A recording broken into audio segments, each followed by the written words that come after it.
Saludos, bendiciones a todos en este tiempo de estar aquí compartiendo el Tribunal Cristiano, ya con el mallete en la mano y junto al licenciado y sacerdote Carlos Pérez Toro. Saludos, padre.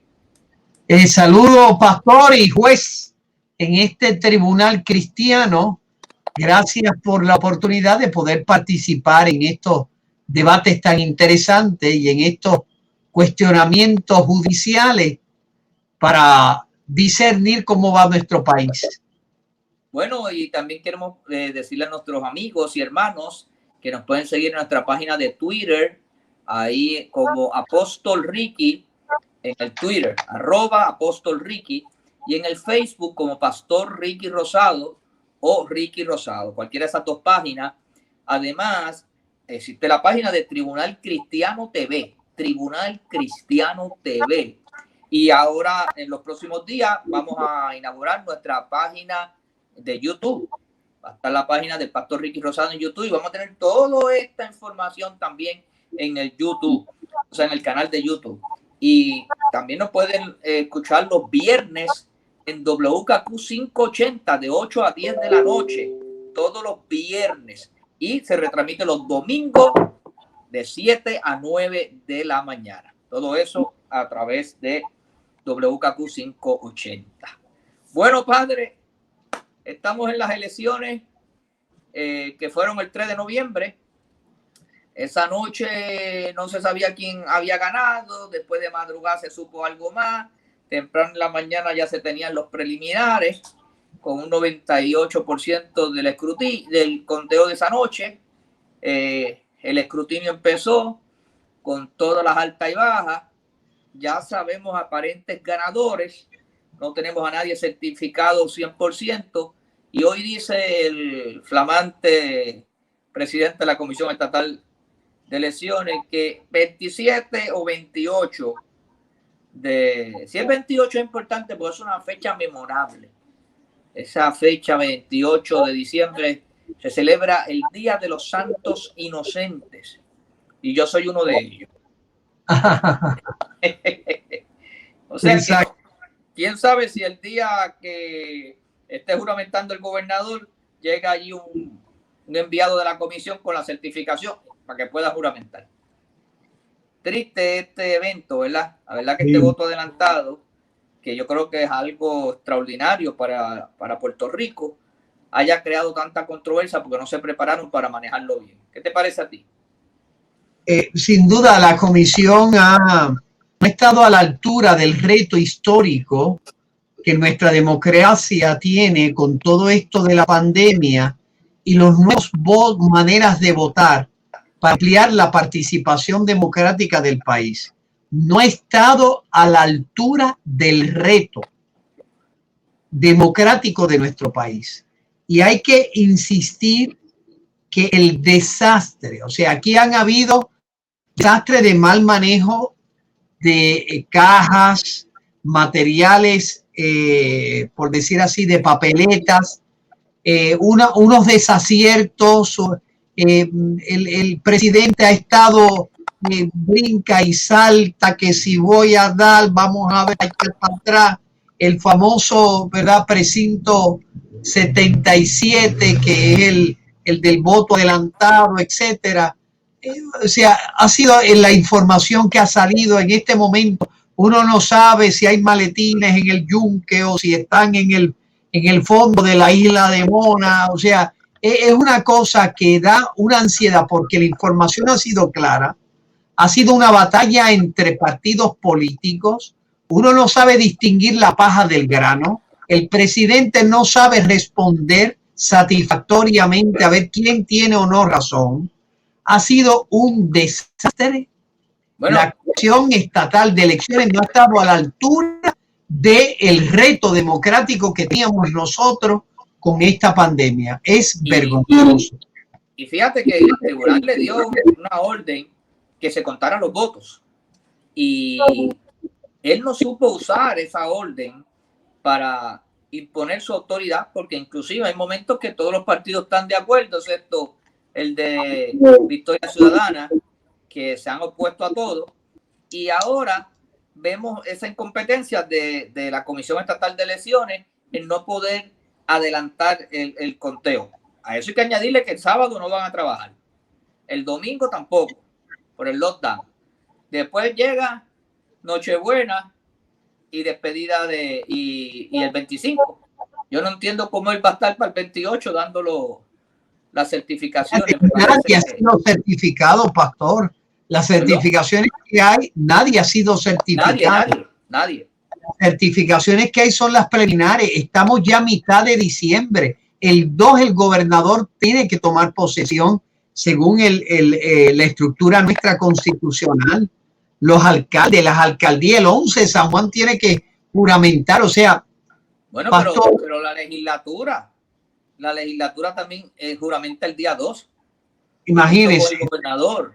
Y todavía no tenemos un panorama totalmente claro de cómo se comporta la legislatura. Sabemos la tendencia, que el Partido Popular tiene 26 escaños en la actualidad y todo aparenta que debe quedar 26 o por lo menos 25, ¿verdad? El Senado se comporta de 13 y todavía creo que hay una posibilidad para el senador Chayán Martínez, ¿no?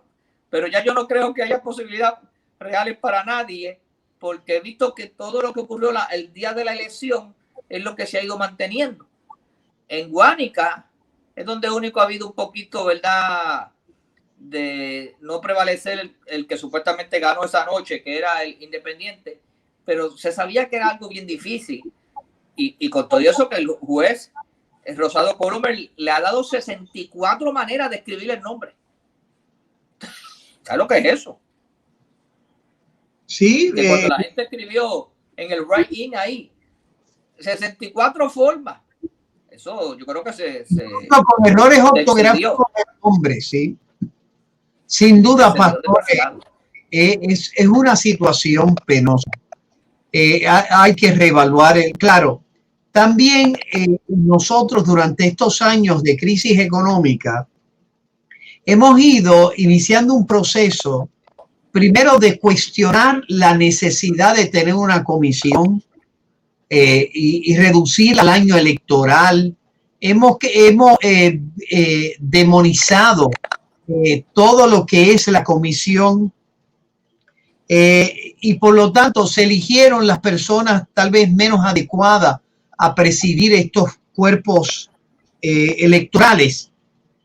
Es decir, pastor, realmente nosotros también hemos contribuido con nuestras críticas destructivas a que la comisión no tuviera la capacidad económica, ni la capacidad de personal, ni el entrenamiento adecuado para enfrentar este reto democrático en medio de una pandemia y de un voto que lo que quiere es ampliar en medio de la crisis de la pandemia y a la vez ampliar de manera permanente las posibilidades democráticas del voto, porque ampliando esas posibilidades nosotros evitamos, ¿verdad?, que la gente no vote, que es un derecho fundamental y tan importante para nuestra vida democrática. O sea, también nosotros hemos sido responsables, pastor. Sí, yo pienso que sí.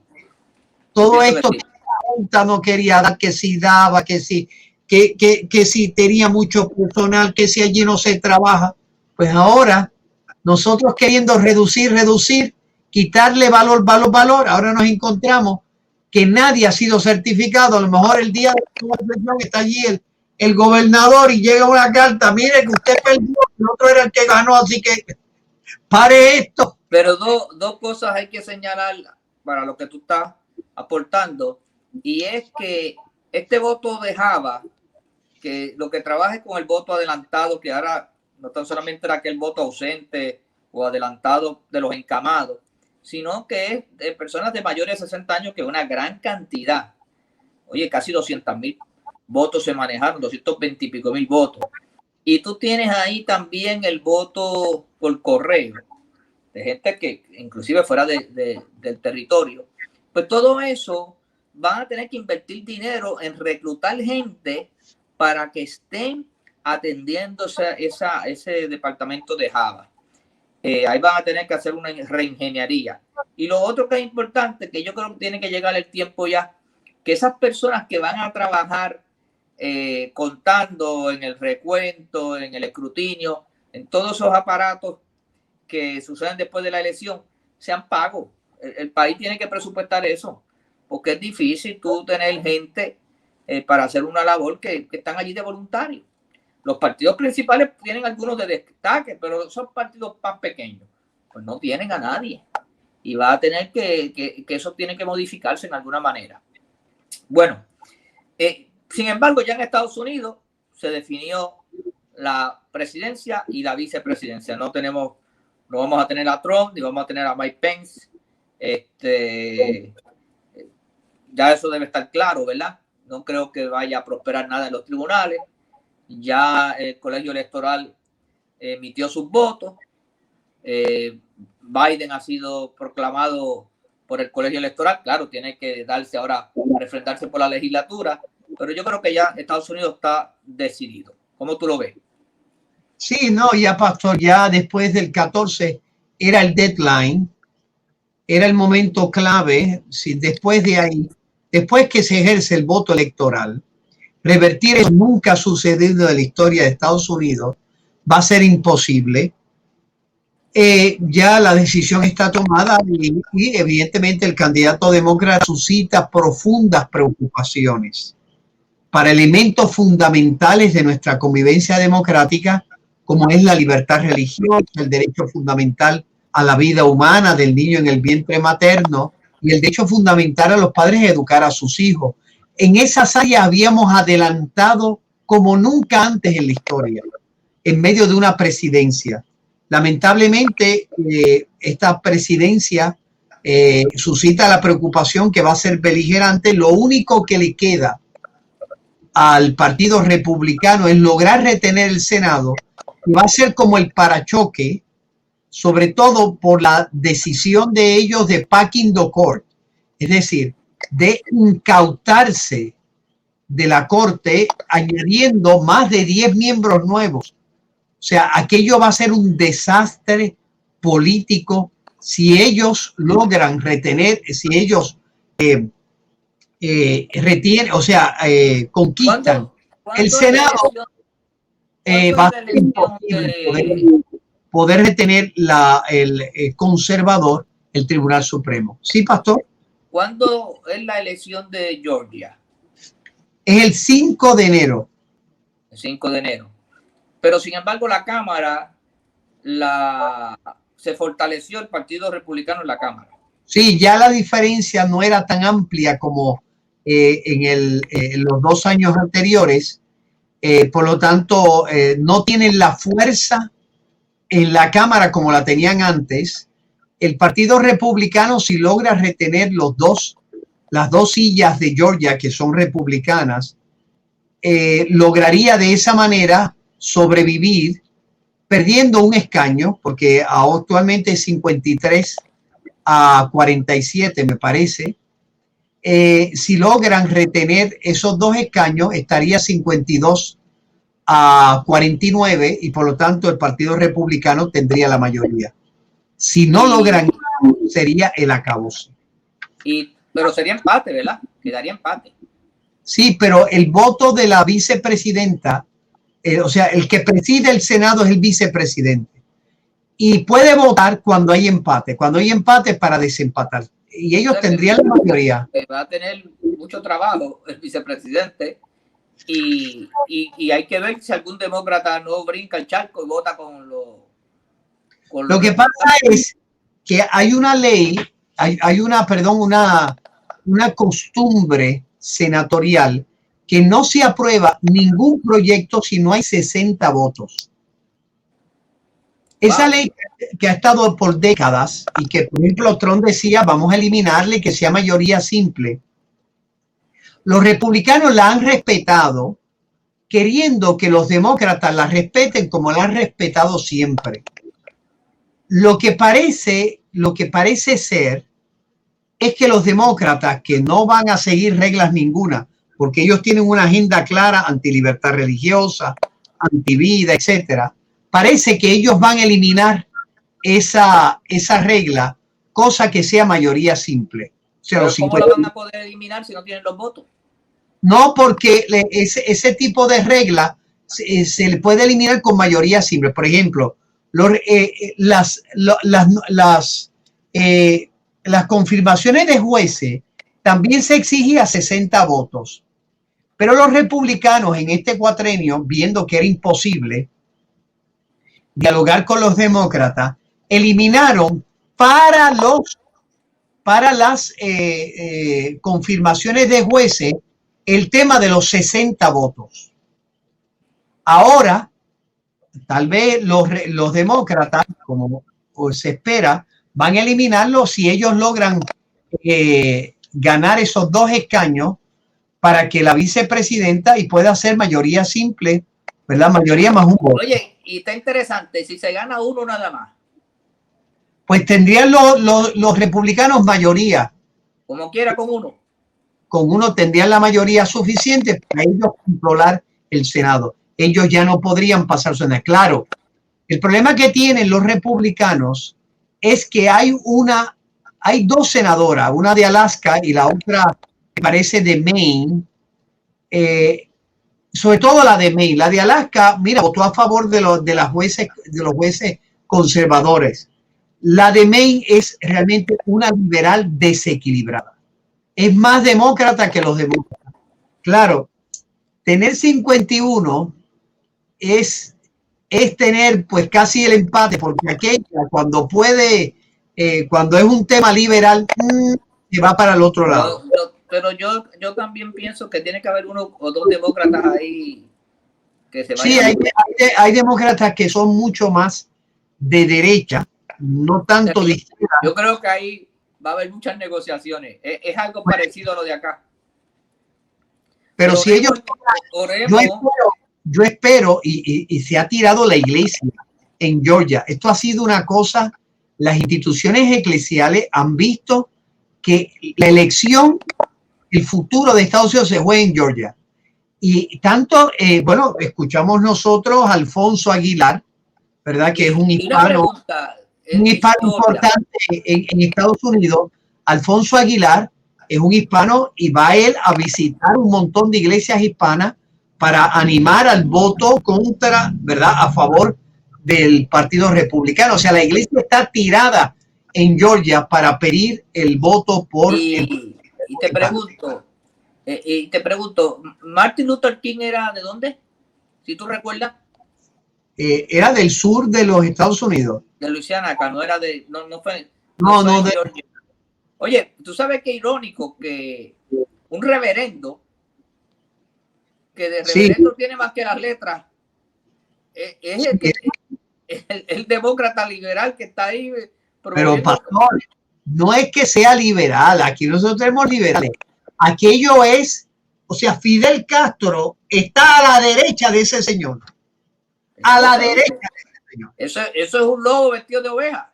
Es pro aborto, es pro todo lo que la Sagrada Escritura dice que no se tiene que hacer. Lo que tiene de reverendo son las 3 letras. Sí, pero se jacta porque esa es la manipulación de la izquierda. Utilizan algunas figuras tontos útiles para adelantar su agenda izquierda. Y este señor es de izquierda a izquierda y utiliza el título de reverendo para poder manipular el voto conservador, que en Georgia es fundamental, como es obvio. Pero yo espero, ¿verdad?, que los republicanos puedan retener el Senado. Si no lo retienen, pastor, va a ser el fin, el inicio del fin. Va a ser una cuestión apocalíptica. Pero yo casi no creo que lo van a retener. Pero ayuda de Dios. Confiemos en Dios. En Puerto Rico ya comenzó nuevamente la sesión extraordinaria en el día de hoy y se cree que a lo mejor este fin de semana continúe, a lo mejor el sábado o algún otro día de la semana, porque esta sesión está abierta hasta el 27. El Senado creo que se preparó para terminar el 26, porque el 27 caía domingo, y se están viendo algunas cosas ahí. Ha sido una sesión un poquito extraordinaria, con muchas luchas. hay controversia, hay encontronazos. Hay unos nombramientos que han estado bajo el tapete escuchándose, que están trayendo polémica. De hecho, se habló durante el día de hoy en muchos lugares del nombramiento del esposo de la gobernadora por una carta que envió el director de ética. Ante una consulta que se le hizo por parte de la gobernadora. Correcta. Sí, porque había una duda si ella, en razón que tiene una posición de nominación y este juez tiene todas las cualidades para ser nominado a una posición, ¿verdad? En el apelativo, ahora es juez, ¿verdad? De superior, y por lo tanto ella estaba barajando la posibilidad, por lo que se ve de la carta que escribe la oficina de ética, que si no lo podía hacer ella, lo hiciera un gobernador interino, ¿verdad? Que tuviera un interinato de unos días para poder nominar a su esposo. Sin duda tiene las cualidades, sin duda habla de la honestidad de la gobernadora, que antes de tomar una decisión quiso hacer una consulta ética y actuó correctamente. La consulta ética no era correcta. Aunque la carta está bien hecha de parte de ética, y me parece a mí que es la responsabilidad posiblemente del cargo. Me parece que no fue elegante de ética en la forma que se le expresa al cargo de la gobernación, en las expresiones que hace la carta. Porque si a ti te están haciendo una consulta por teléfono, a menos que todas las consultas haya que hacerlas por escrito, pues era tan fácil como llamar a la gobernadora y decirle, mire, no se puede, y explicarle, ¿quiere que se lo ponga por escrito o es suficiente con que lo dialogue? O sea, hay ciertos cargos que deben tener una deferencia. Lo que pasa se ha prestado eso. Es que no conozco bien la ley de ética, pero entiendo que las consultas de parte de las autoridades éticas tienen que ser por escrito y la respuesta también, y que tiene un carácter público. Pero por lo tanto, la pregunta no fue por escrito. Tendría que haber esperado entonces que se le hicieran por escrito. No, pero hubo una interpelación oficial. Yo entiendo que sí. Yo entiendo que sí, porque cuando uno le ve la carta dice respondiendo a lo que se me preguntó oficialmente, etcétera. O sea, hace unas alusiones que da a entender de que hubo una consulta mucho más allá de una conversación entre amigos, porque evidentemente es algo novel. O sea, que la gobernadora esté en una posición para poder nominar una persona que tiene las cualidades para ser nominado. O sea, no es que estamos hablando de que es que no se había pensado en él, no. Era un candidato. No, y que se vence su nombramiento ya para principios, creo que del año que viene. O sea, exacto, él le estaba solicitando qué favor y gracia que ella es la gobernadora, que no estaba planificado, ¿verdad? Y que le quede a él mientras él estaba en su solicitud, que sea ella. Ahí es que le llegó lo que dicen por ahí, la mala suerte. Por otro lado, a lo mejor Pierluisi lo pueda nombrar.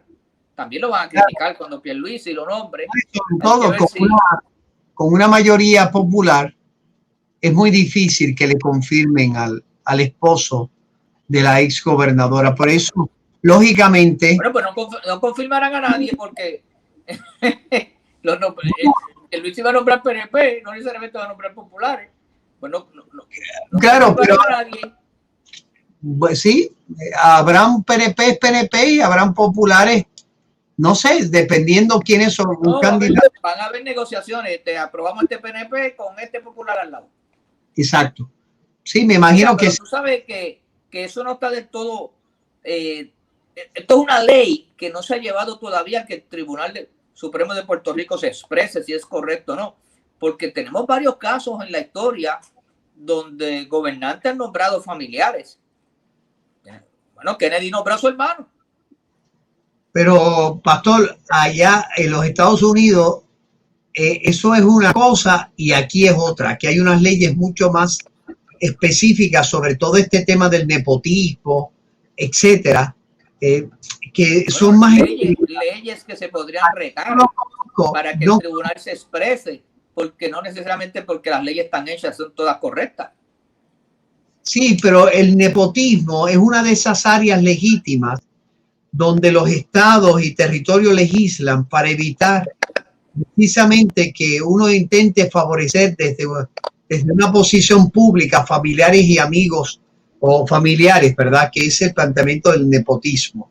Yo no creo, pastor, de que ningún tribunal va a declarar inconstitucional. Entonces, pues ni siquiera entonces, si usted cree, su señoría que es abogado y los que están haciendo planteamientos son abogados ambos, el nominado y la gobernadora, secretaria de Justicia, tiene que conocer la ley de ética para que entonces se expuso, no se hubiera expuesto.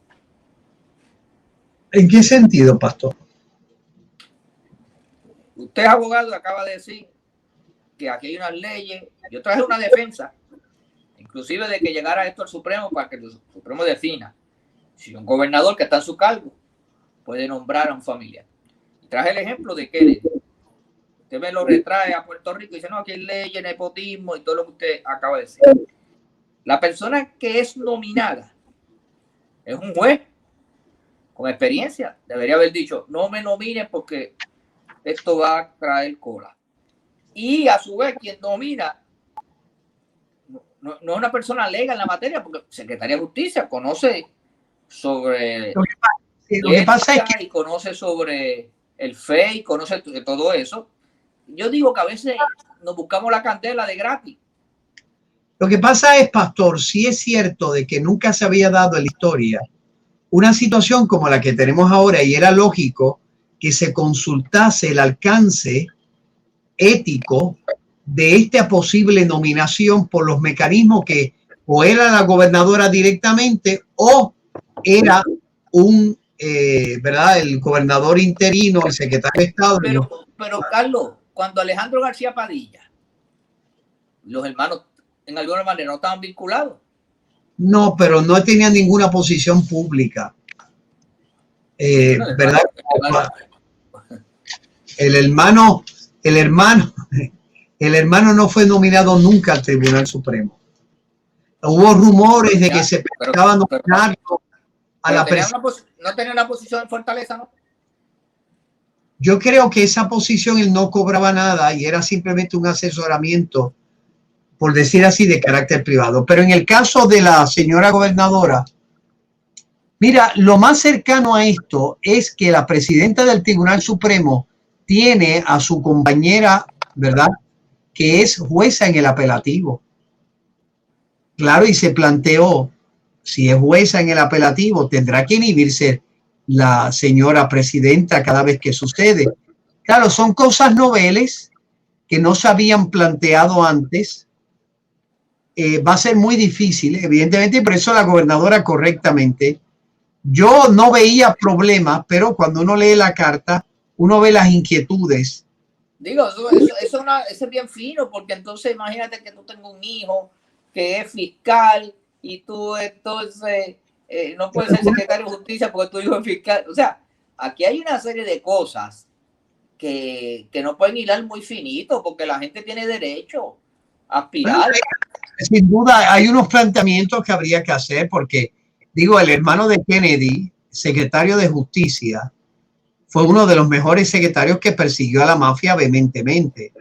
El que evitó una guerra nuclear. No, o sea, tienes ahora el caso de que la hermana del Dalmau, que es muy probable que sea el presidente del Senado, va a estar con él allí dirigiendo la oficina.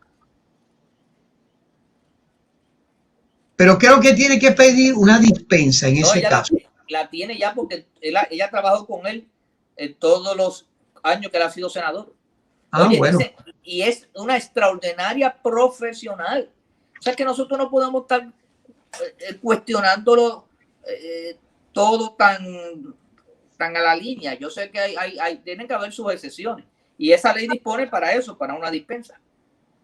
Sí, exacto. Me imagino que se conseguirá. Además, quien va a dar el consejo, consentimiento y aprobación, son 30 personas en esta legislatura en el Senado. O sea que le va a pasar un escrutinio exhaustivo. Y tú sabes que Tommy no se casa con nadie, el presidente. Sí, o sea que yo no creo que hubiera tenido mayores dificultades para que se hiciera un proceso adecuado y se eligiera la persona adecuada. Pero los parámetros éticos que dice la oficina de ética, pues dan a entender que no se puede hacer. Pero la gobernadora hizo lo correcto con la nobleza que le caracteriza, de que ella quiere hacerlo todo correctamente. Era un tema novel, no se había planteado previamente en Puerto Rico nunca, y ella hizo lo correcto, consultó dos posibilidades y le respondieron adecuadamente, y ella, como es una mujer de ley y orden y una mujer ética, actuará, como es obvio, conforme a. Bueno, padre, me dicen que ya estás en la fila para vacunarte. Una de las cosas, ¿verdad?, que tenemos que agradecer a la señora gobernadora y a su equipo que ha tenido que enfrentar la pandemia, es que los pastores y ministros, sacerdotes y de otras religiones como rabinos, imanes, están incluidos en la tercera parte de la primera camada de vacunación. El 1C, estamos nosotros incluidos. ¿Y por qué razón? ¿Por qué razón pastores y sacerdotes y los que han mencionado van a tener esa oportunidad? Pues mire, pastores, es sencillo. Nosotros somos first responders. Nosotros entramos con un público en situaciones extremas como de enfermedad, de muerte, en nuestras actividades de culto, en nuestras actividades rituales de sacramento. Lógicamente nosotros estamos en las calles atendiendo al necesitado, en las cárceles. En un país, el que no haya sacerdotes y pastores incide negativamente sobre la paz mental y espiritual de la gente. Por lo tanto, somos un grupo imprescindible. Se vio que, por supuesto que es así, la gobernadora se dio cuenta perfectamente y por lo tanto hemos sido incluidos lógicamente. Esto no es un privilegio, es que es necesario mantener a los ministros y sacerdotes en sus actividades ministeriales, porque si no... Han muerto creo que 2 sacerdotes en Puerto Rico, ¿verdad? Sí, bendito, murió uno, el padre Luis González, que es un capuchino que estaba en la capilla franciscana de San Juan, bendito. Él tenía ya complicaciones previas que lo hacían, por decir así, un candidato peligroso si se contagiaba del COVID, y lamentablemente murió hace unos días para sufrimiento de nosotros, sus compañeros que conozco pastores.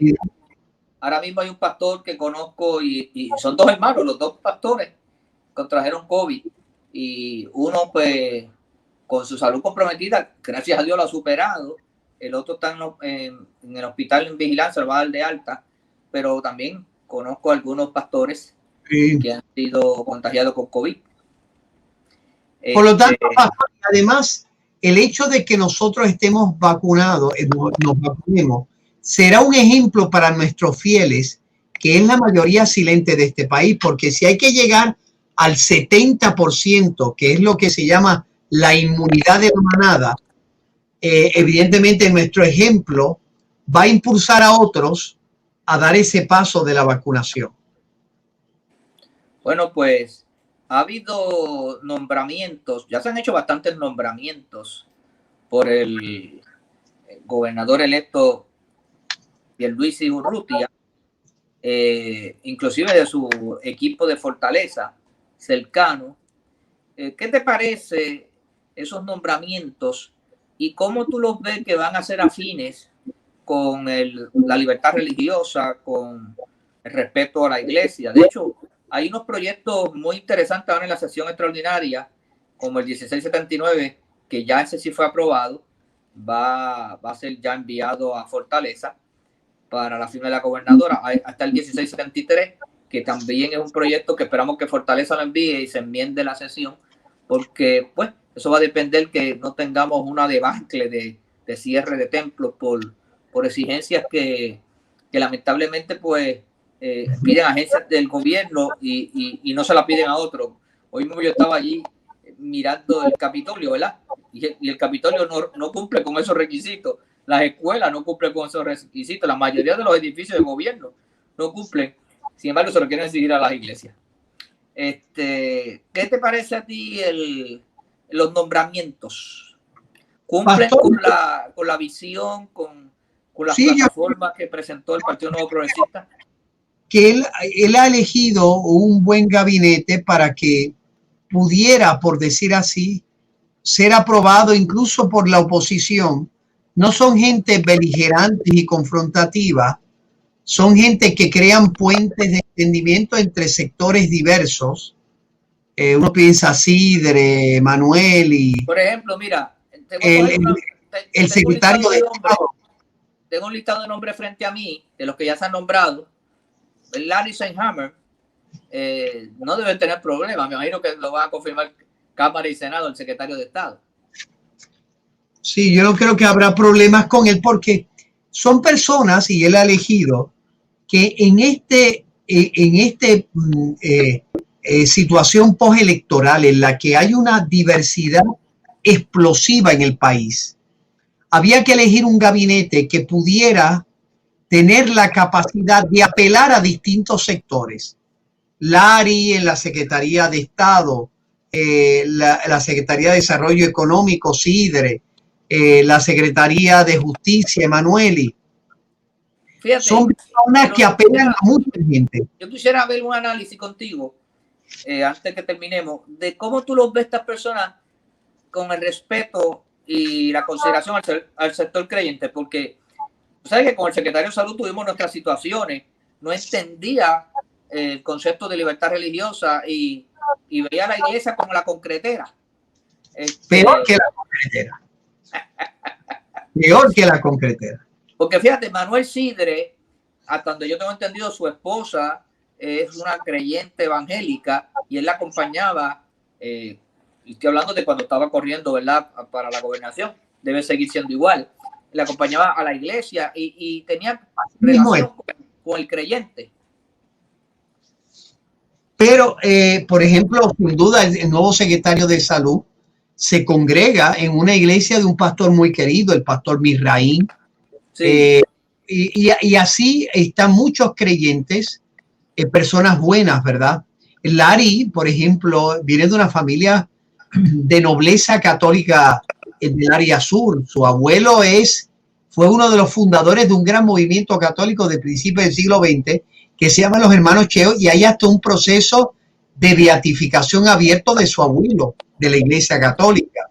O sea, la secretaria del Departamento de Sombría, Transportación y Obras Públicas, Eileen Vélez Vega, a mí me impresionó porque usó una escritura del libro de Esther y la planteó de la manera que un creyente con fundamento lo plantea. No es nada más o menos como recitar una escritura, es que la explicó desde esa plataforma. Y yo como pastor, pues sé cuando una persona domina el verso escritural y le da el toquecito ese de iglesia. Personal. Personal. Ella es Eileen Vélez Vega, también, a ver cuál otro aquí. Francisco Pared lo vi expresándose y como si fuera católico, usando la jerga. Yo creo que ha elegido un gabinete profundamente, por decir así, respetuoso del sector creyente. Son miembros de nuestras comunidades, iglesias, se congregan, asisten a la misa, al culto, y por lo tanto ha elegido un buen gabinete. Sí me preocupo, tengo que también afirmarlo, algunas expresiones que lamentablemente yo las tenía aquí en algunas expresiones que hizo el licenciado Emanueli que me resultaron un poco preocupantes sobre los temas que tienen que ver con todos estos derechos emergentes por orientación sexual e identidad de género, aduciendo de que él iba a consultar a psicólogos expertos en las materias. Dios quiera que él entienda antes de entrar que sobre estos temas explosivos que durante 8 años han sido parte de un debate a veces hiriente, amargo, difícil, y que en Estados Unidos ha llevado a decisiones del Tribunal Supremo y a situaciones desde presos, creyentes, etcétera. Dios quiera que él no suscite y cree guerras y confrontaciones. Yo espero, ¿verdad? De que mantenga. Ya está claro el marco jurídico. Pero por eso me preocupó que ahí él no dijo, bueno, aquí los distintos sectores creyentes y sectores liberales tienen derecho a su respeto, a su diversidad. No, hizo unas expresiones que lamentablemente no tengo aquí, que sí me suscitaron cierta preocupación. Yo espero que no, yo creo que es un buen abogado, yo creo que es una persona que ha participado del debate público. Oye, es que, Carlos, padre, el marco legal del respeto y los derechos civiles a estas personas que piensan de una manera diversa ya está bastante claro. Ir más allá de lo que está establecido es comenzar a quitar el derecho de la libertad religiosa, es agredir la libertad religiosa, la libertad de expresión, la libertad de culto. Yo espero, y yo estoy seguro que sí, porque es un abogado prominente, yo espero que el licenciado Emanueli esté claro en los parámetros constitucionales y estatutarios de la libertad religiosa, lo que se ha alcanzado en el Código Civil, en la reforma educativa, etcétera. Yo también quisiera en este grupo también vigilar muy de cerca a la señora Elba Ponte Santo del Departamento de Educación, que es un área polémica, ¿verdad? Que también hemos tenido las situaciones por muchos años y bueno, no sé cómo ella está en esa línea. Yo espero que ella, pastor, es como, así como le digo al licenciado Emanueli, que de nuevo, creo que ha sido un acierto. Y lo mismo la secretaria de Educación, mira, sale de un gremio que evidentemente crea una nueva sensibilidad en el departamento ahora. Yo espero que ella tenga claro los parámetros del Departamento de Educación de la Ley de Reforma Educativa del 2017, donde dice claramente que es competencia exclusiva, el número 11.01, el artículo 11.01, que dice que es competencia exclusiva de los padres determinar el modo y la manera de la educación en la afectividad y en la sexualidad de sus hijos. Yo espero que ella tenga está en la plataforma de gobierno del Partido Nuevo Progresista de este cuatrenio que comienza el 2 de enero, que se va a enseñar equidad de género, que esto de la perspectiva y la ideología del género y todas estas cuestiones, como tú bien has dicho, de la salud sexual de los niños. De la afectividad y que recordar, por eso, pastor, yo espero, porque ha sido una buena selección, de nuevo, en este país de la diversidad, para crear puentes de entendimiento. Excelente. Ahora, yo espero que ella tenga claro que la reforma educativa en ese artículo 11.01 dice claramente que la función del Estado en la educación de los niños es subsidiaria, no sustitutiva de la responsabilidad del derecho fundamental de los padres a educar a los hijos. Si tanto el licenciado Emanueli, que va a estar en una posición bien sensible, como la distinguida profesora, ¿verdad? ¿Verdad? La nueva secretaria de Educación. Si ellos dos tienen claro los parámetros estatutarios, no habrá problema. Pero también hay que ver cómo va a pensar la doctora Carmen Ana González Magas del Departamento de la Familia. Es también importante porque es un departamento crítico, sin duda. Sí, porque tradicionalmente hemos tenido dificultades con algunos de los planteamientos del Departamento de la Familia y que ahora, de nuevo, yo espero que ella tenga clarito los parámetros que el nuevo Código Civil dice sobre la patria potestad, y que para quitarle a un padre o una madre la patria potestad, porque es un derecho fundamental, lo dice el Código Civil expresamente, y dice que para poder quitarse tiene que ser con prueba clara, robusta y convincente. O sea, esto no es que llegaron los cheches de la película y aquí yo llegué y eso aquí y pongo. No, yo espero también esas tres áreas críticas donde los parámetros estatutarios, constitucionales y jurisprudenciales son claros.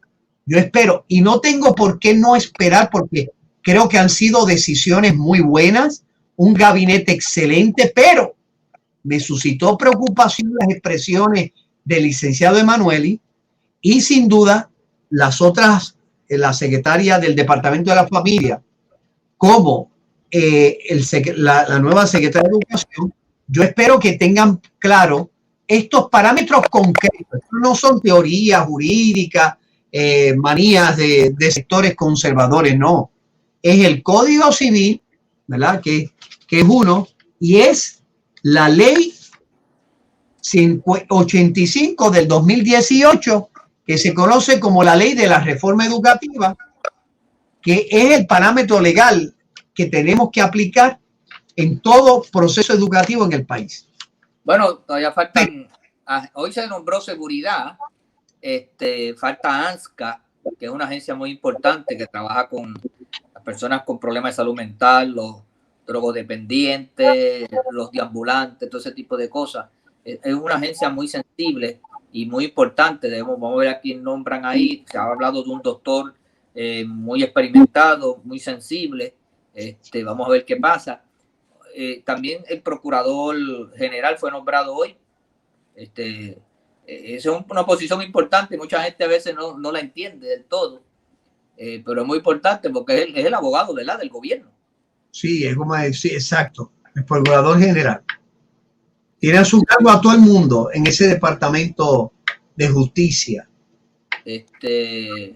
Hay que ver, no sé, hay otras posiciones todavía que ya de bomberos lo nombraron, emergencias médicas, 911. Hoy, esos nombramientos fueron hoy, el de la sombrilla de seguridad. Creo que van a enmendar la ley para ver si pueden tener a Nino Correa. Ojalá. En manejo de emergencia. ¿Qué otra cosa importante tú crees que falta todavía del gabinete? ¿O qué agencia? Ya están los nombramientos, yo creo, Pastor, que han sido excelentes, vuelvo a insistir. Muy buenos. Sí, hay un montón de agencias por ahí que no son bien conocidas. Sí, bueno, falta recursos naturales, ¿verdad? No sé, Pastor, porque como no es una agencia de la que uno se preocupe de manera particular, no conozco.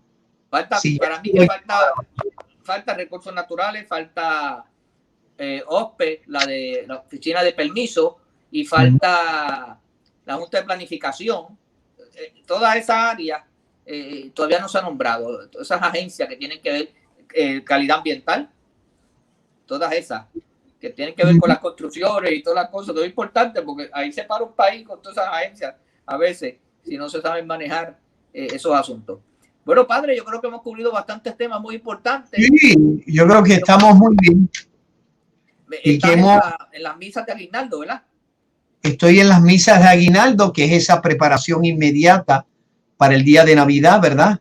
Preparación con la Sagrada Escritura, la celebración del culto, ¿verdad? Eucarístico, ¿verdad? El pequeño sacrificio de levantarse por las mañanas para adorar a Dios antes que salga el sol, con el sol saliendo. Por lo tanto, tienen un sabor de cultura puertorriqueña, de cánticos, villancicos, está cerca el Señor, etcétera. Es casi como transportarnos al momento antes del nacimiento en Belén. Tiene ese sabor de los primeros capítulos de la Sagrada Escritura, de San Mateo, del Evangelio de San Lucas, etcétera. Es decir, uno está como reviviendo en esos 8 días antes de Navidad, reviviendo esa experiencia bíblica para sentirnos no como lectores de la Biblia, sino convertirnos en actores, ser un personaje más. Y hay gente que se identificará con el burro y el buey, hay otro con los pastores, hay otro con los reyes, etcétera. Es una preparación hermosa. Nada, estamos en esa hermosa. Claro, este año ha sido diferente porque siempre se hacían dramas y se hacían una serie de cosas. Y ya muchas cosas hemos tenido que reducir. Pero nada, pues te agradezco siempre tu aportación y espero que la gente pues disfrute el programa y que podamos seguir orando y deseando lo mejor. Pues ya nosotros en estos días pues hacemos un alto, ¿verdad? Hasta el nuevo año, pero bendecimos a la gente y esperamos que tengan un buen año y mucha esperanza, mucha solidaridad y sabiendo que Dios nos va a ayudar en todos estos procesos y que nos sentaremos de aquí a unos meses a decir, adiós, la pandemia se fue. Gracias. Y así va a ser el nombre del Señor. A ver, nos vemos luego, bendiciones. Nos vemos, Dios me los bendiga.